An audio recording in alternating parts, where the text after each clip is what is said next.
A Smart Energy Expo, For Green SPA presenta Energyland, la cooperativa.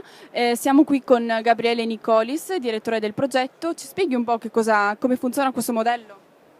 Il modello cooperativa che abbiamo messo in atto con Energyland e che stiamo realizzando anche con altri operatori è quello di far sì che dei cittadini possano acquistarsi delle quote di un impianto fotovoltaico e prodursi l'energia per la propria abitazione.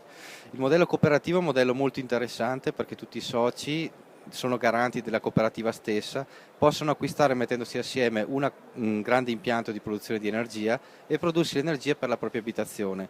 Questo avviene attraverso la compravendita di energia realizzata dalla cooperativa in accordo con Forlini SPA, che ritira l'energia prodotta dall'impianto e la ripropone e la rivende nelle abitazioni dei singoli cittadini soci. Il modello di cooperativa è un fenomeno che si sta diffondendo anche sul mercato italiano? Sì, in questo momento la cooperativa, che qualche anno fa era una questione di pochi, si sta diffondendo su tutto il panorama nazionale. Vuoi dall'esperienza fatta con noi in Italia, con Energyland e altre piccole cooperative, vuoi dalle esperienze fatte in Europa. La cooperativa di fatto è uno degli strumenti che tutela maggiormente quello che si ritiene essere il consumatore consapevole e sostenibile dei propri consumi. È una realtà ormai che si sta consolidando, è una realtà che sta creando opportunità per chi desidera realizzare il sogno di prodursi l'energia.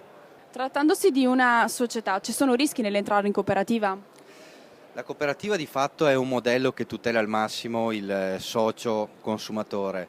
I rischi sono ridotti al minimo se non azzerati, nel senso che sono gli stessi soci protagonisti della propria società e quindi loro partecipano al consiglio di amministrazione, sono i membri del consiglio di amministrazione, gestiscono la società.